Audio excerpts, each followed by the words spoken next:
Hello friends, welcome to teaching study line. साथियों, आज की इस वीडियो में हम जीके जीएस के प्रश्नों पर बात करेंगे। आज के प्रश्न यूपी पुलिस में आए हुए प्रश्न हैं, इसलिए वीडियो को बिना स्किप किए पूरा अंत तक जरूर देखें। अगर आप हमारे चैनल टीचिंग स्टडी लाइन पर पहली बार आए हैं तो चैनल को सब्सक्राइब कर लें और बेल आइकन को भी ऑन कर लें। तो चलिए दोस्तों, आज की वीडियो शुरू करते हैं। आज का पहला प्रश्न है, सबसे हल्की धात कौन सी है? सबसे हल्की धात कौन सी है? आपके ऑप्शन है, option A oxygen, option B hydrogen, option C calcium, option D lithium. तो प्रश्न में पूछा है सबसे हल्की धात कौन सी है, तो कौन सी है सबसे हल्की धात?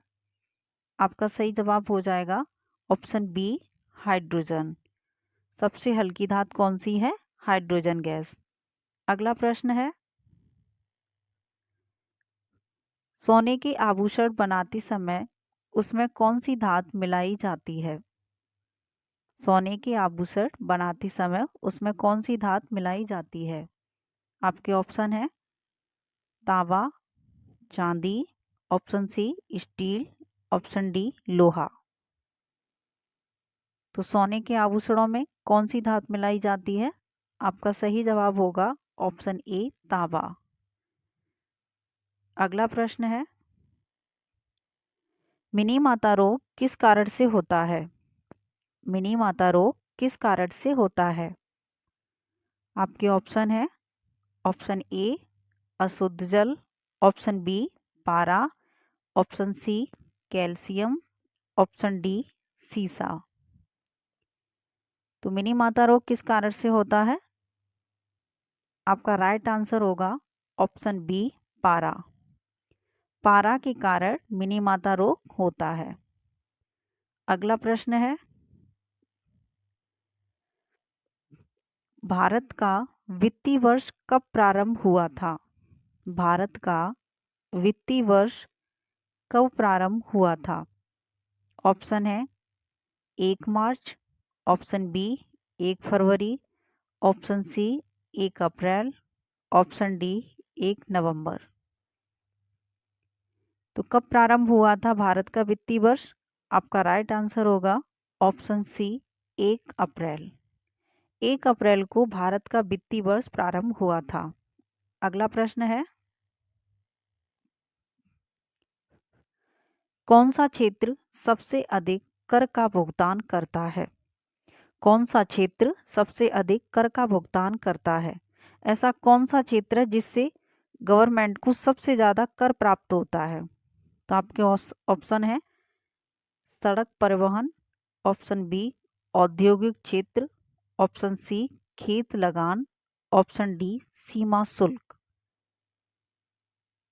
आपका सही जवाब हो जाएगा ऑप्शन बी औद्योगिक क्षेत्र। जो उद्योग हैं उनसे सबसे ज़्यादा कर वसूला जाता है, तो औद्योगिक क्षेत्र आपका राइट आंसर हो जाएगा। अगला प्रश्न है, भारत में पहला नगर निगम कहाँ स्थापित हुआ था? भारत में पहला नगर निगम कहाँ स्थापित हुआ था?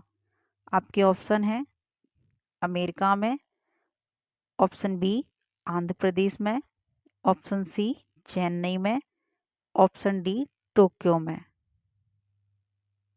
तो कहाँ हुआ था भारत में पहला नगर निगम स्थापित?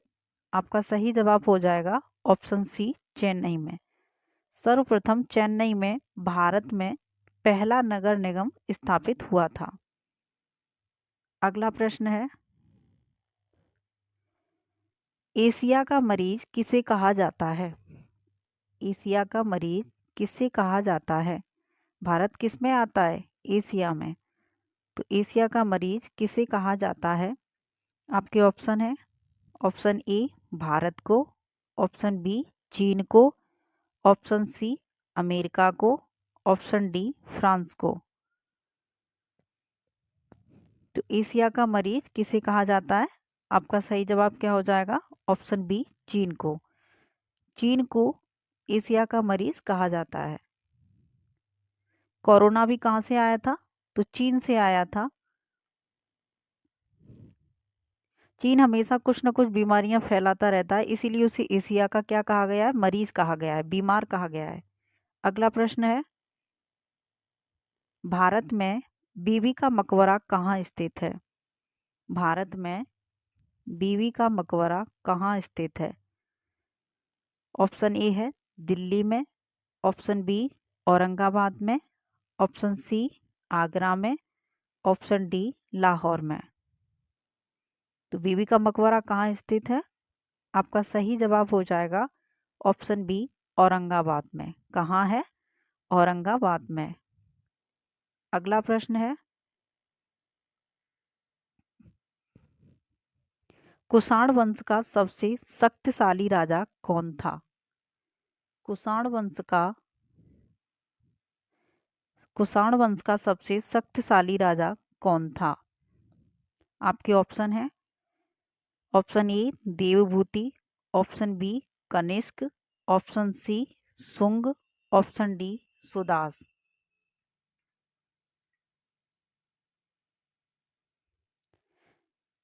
तो देवभूति किसका था? ये कंडव वंश का शासक था। देवभूति कंडव वंश का शासक था, ये शुंग वंश का शासक था। तो आपका सही जवाब क्या हो जाएगा? Option B. कुषाण वंश का सबसे शक्तिशाली राजा कौन था? कनिष्क। कौन था? कनिष्क। कुषाण वंश का सबसे शक्तिशाली राजा कनिष्क था। अगला प्रश्न है, काली मिट्टी की चूड़ियां किस स्थान से प्राप्त हुई थीं? काली मिट्टी की चूड़ियां किस स्थान से प्राप्त हुई थीं? कहाँ से हुई थी काली मिट्टी की चूड़ियां? आपके ऑप्शन है Mohenjodaro, option B Lothal, option C Kalibangan, option D वर्डमाली। तो आपका सही जवाब क्या हो जाएगा? Option B Lothal. लोथल से, सॉरी लोथल नहीं होगा इसका, ऑप्शन सी आंसर हो जाएगा कालीबंगा। कालीबंगा से काली मिट्टी की चूड़ियां प्राप्त हुई थी। मोहनजोदड़ो से नरकंकाल तंत्र मिले थे। तंत्र। अगला प्रश्न है, शुंग संस्थापक किस धर्म का विरोधी था? जो शुंग वंश का संस्थापक था, शुंग वंश का संस्थापक किसे माना गया है? शुंग को।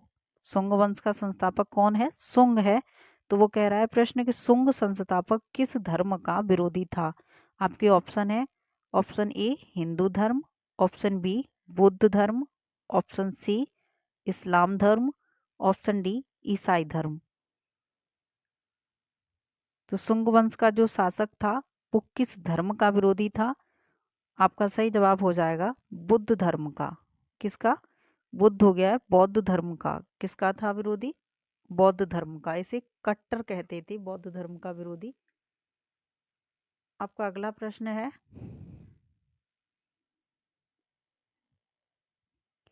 भारत में सबसे पहले आम चुनाव कब हुए? भारत में सबसे पहले आम चुनाव कब हुए? आपके ऑप्शन है, ऑप्शन ए सन 1950, ऑप्शन बी सन 1960, ऑप्शन सी सन 1939, ऑप्शन डी सन 1952। तो भारत में सबसे पहले आम चुनाव किस तारीख को हुए थे? सन में हुए थे। तो आपका राइट आंसर हो जाएगा ऑप्शन डी सन 1952। किस में हुए थे आम चुनाव? सन 1952 में। अगला प्रश्न है, राज्यसभा के सदस्यों का कार्यकाल कितने वर्ष का होता है? अगला प्रश्न पूछ रहा है कि राज्यसभा के सदस्यों का कार्यकाल कितने वर्ष का होता है? आपके ऑप्शन है, ऑप्शन ए 5 वर्ष का, ऑप्शन बी 6 वर्ष का, ऑप्शन सी 3 वर्ष का, ऑप्शन डी 7 वर्ष का। राज्यसभा के जो सदस्य चुने जाते हैं उनका कार्यकाल कितने वर्ष का रखा गया है? पहले ये है कि राज्यसभा कभी भी भंग नहीं होती है। राज्यसभा कभी भी भंग नहीं होती है। तो इनके जो सदस्य चुने जाते हैं वो कितने वर्षों के लिए चुने जाते हैं? राज्यसभा को उच्च सदन कहा जाता है और लोकसभा को निम्न सदन कहा जाता है। लोकसभा को निम्न सदन कहते हैं, राज्यसभा को उच्च सदन कहते हैं। लोकसभा भंग कर दी जाती है लेकिन राज्यसभा कभी भंग नहीं होती है। तो इस प्रश्न का सही जवाब हो जाएगा ऑप्शन बी, 5 वर्ष।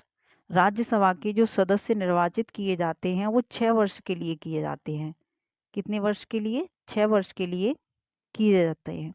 अगला प्रश्न है,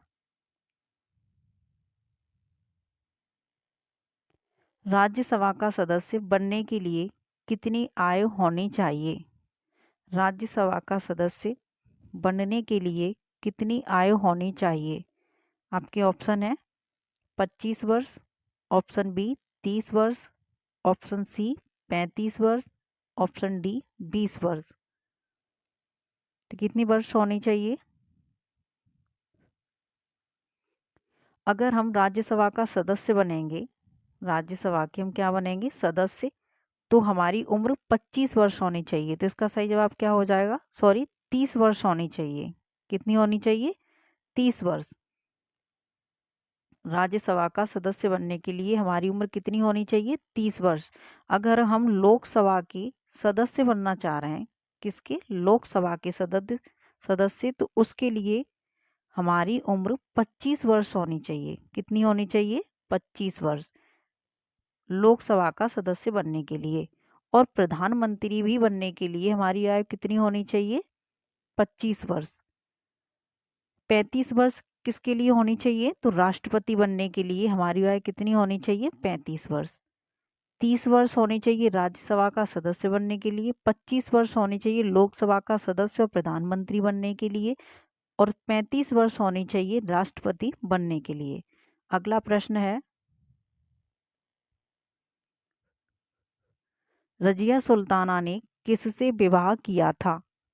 रजिया सुल्ताना ने किससे विवाह किया था? आपके ऑप्शन है, option A Iltutmish, option B Qutbuddin Aibak, option C Altunia, option D Balban. इसका सही जवाब क्या होगा? तो इसका सही जवाब होगा ऑप्शन सी अल-तुनिया। किससे शादी की थी रजिया सुल्ताना ने? अल-तुनिया से। रजिया सुल्ताना का, इसके 4 भाई थे रजिया सुल्ताना के, तो इसका जो विरोधी था वो अल-तुनिया था। रजिया सुल्ताना का विरोधी कौन था? अल-तुनिया। तो इसने उससे बेबस होकर अपने ही विरोधी से शादी कर ली थी। बलबन कौन था? बलबन इल्तुतमिश रजिया का पिता था। कुतुबुद्दीन ऐबक गुलाम वंश का राजा था। बलबन भी गुलाम वंश का क्या था? राजा था, लेकिन शक्तिशाली राजा था। कैसा था? शक्तिशाली राजा था गुलाम वंश का। और संस्थापक कौन था गुलाम वंश का? तो वो कुतुबुद्दीन ऐबक था। इल्तुतमिश कौन था? रजिया सुल्ताना का पिता था। किसका था? रजिया सुल्ताना का पिता। तो रजिया सुल्ताना ने किसके साथ शादी की थी? शादी की थी अल-तुनिया से। अगला प्रश्न है, किस शासक ने नौरोज त्योहार मनाना प्रारंभ किया था? किस शासक ने नौरोज त्योहार मनाना प्रारंभ किया था? आपके ऑप्शन है, option A Khilji, option B Balban, option C Iltutmish, option D Qutubuddin Aibak. तो किसने किया था नौरोज त्योहार को मनाना? इसका सही जवाब होगा ऑप्शन बी, बलबन ने, जो गुलाम वंश का एक शक्तिशाली राजा माना जाता है। गुलाम वंश का शक्तिशाली राजा कौन था? बलबन। इसने नौरोज त्योहार को मनाना प्रारंभ किया था। अगला प्रश्न है, भारत में सबसे शिक्षित जनजाति कौन सी है? भारत में सबसे शिक्षित जनजाति कौन सी है? आपके ऑप्शन है, टोडा जनजाति, ऑप्शन बी मीणा जनजाति, ऑप्शन सी जारवा जनजाति, ऑप्शन डी भूटिया जनजाति। तो आपका सही जवाब क्या होगा?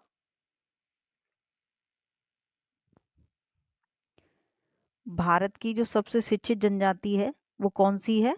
मीणा जनजाति। कौन सी है? मीणा जनजाति। टोडा जनजाति कहाँ पाई जाती है? तमिलनाडु में। कहाँ पाई जाती है? तमिलनाडु में।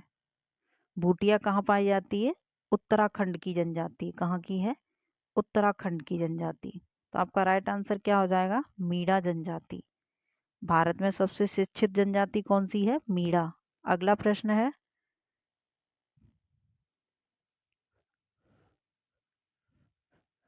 निम्न में से कौन सी नदी सदावाहिनी नदी है?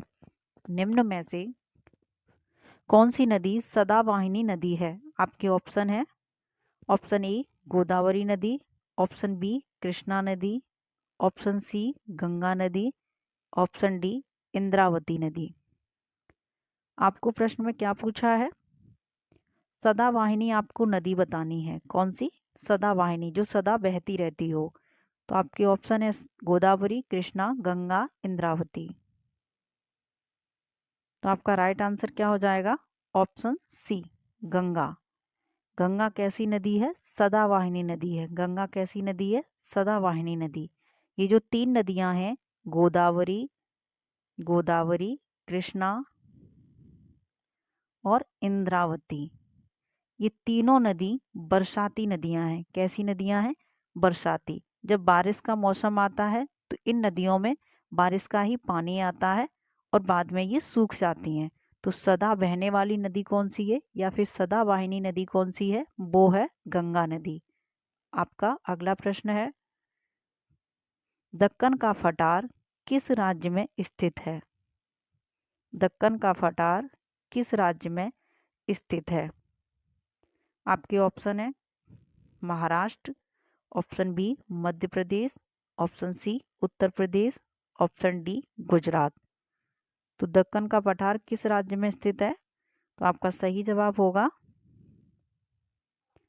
ऑप्शन ए महाराष्ट्र। महाराष्ट्र में दक्कन का पठार स्थित है। महाराष्ट्र की राजधानी क्या है? मुंबई। क्या है? मुंबई। मध्य प्रदेश की राजधानी क्या है? भोपाल। क्या है मध्य प्रदेश की राजधानी? भोपाल। उत्तर प्रदेश की लखनऊ। उत्तर प्रदेश की राजधानी लखनऊ है। और गुजरात की राजधानी क्या है?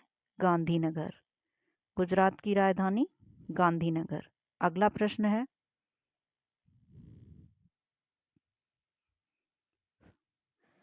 निम्न में से यमुना नदी की सहायक नदी है? सहायक नदी नहीं है। निम्न में से यमुना नदी की सहायक नदी नहीं है। ऐसी कौन सी नदी है जो यमुना नदी की सहायक नदी नहीं है? तो आपके ऑप्शन है चंबल नदी, ऑप्शन बी बेतवा नदी, ऑप्शन सी केन नदी, ऑप्शन डी ब्रह्मपुत्र नदी।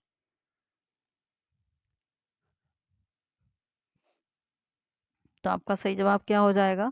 इसमें तीन नदियां ऐसी हैं जो यमुना नदी की सहायक नदी है, एक नदी ऐसी है जो उसकी सहायक नदी नहीं है। तो आपका राइट आंसर हो जाएगा ऑप्शन डी ब्रह्मपुत्र नदी। कौन सी सहायक नदी नहीं है? ब्रह्मपुत्र नदी। चंबल, बेतवा और केन। चंबल, बेतवा और केन, ये तीनों नदियां यमुना नदी की सहायक नदी हैं। कैसी हैं? सहायक नदी। चंबल, बेतवा, केन नदी, ये तीनों नदियां यमुना की सहायक नदी हैं, लेकिन ब्रह्मपुत्र सहायक नदी नहीं है। अगला प्रश्न है, बांग्लादेश में पद्मा के नाम से कौन सी नदी जानी जाती है? प्रश्न में पूछा है, बांग्लादेश में पद्मा के नाम से कौन सी नदी जानी जाती है? आपके ऑप्शन है ब्रह्मपुत्र नदी, गंगा नदी, चंबल नदी, यमुना नदी। तो ऐसी कौन सी नदी है जिसे बांग्लादेश में पद्मा के नाम से जानते हैं? तो आपका सही जवाब हो जाएगा ऑप्शन बी गंगा नदी। गंगा नदी को बांग्लादेश में पद्मा के नाम से जानते हैं। अगला प्रश्न है, सिकंदर लोदी का पुत्र कौन था? सिकंदर लोदी का पुत्र कौन था? Option A Bahlol Lodi, option B Ibrahim Lodi, option C Babur, option D Akbar. तो सिकंदर लोदी का पुत्र कौन था? आपका सही जवाब हो जाएगा ऑप्शन बी इब्राहिम लोदी। इब्राहिम लोदी कौन था? सिकंदर लोदी का पुत्र। और सिकंदर लोदी किसका पुत्र था? तो उसका सही जवाब हो जाएगा बहलोल लोदी। उसका सही जवाब क्या होगा? बहलोल लोदी। बहलोल लोदी का पुत्र था सिकंदर लोदी और सिकंदर लोदी का पुत्र था इब्राहिम लोदी। बाबर और अकबर ये मुगल साम्राज्य के शासक हैं। तो आज की वीडियो में बस इतना ही दोस्तों। अगर आप सभी को हमारी वीडियो पसंद आई हो तो वीडियो को एक लाइक कर दें और अपने दोस्तों में शेयर कर दें। अगर आप हमारे चैनल टीचिंग स्टडी लाइन पर पहली बार आए हैं तो चैनल को भी सब्सक्राइब कर लें और बेल आइकन को भी ऑन कर लें। तो चलिए साथियों, फिर मिलते हैं अगली वीडियो के साथ में। तब तक के लिए धन्यवाद।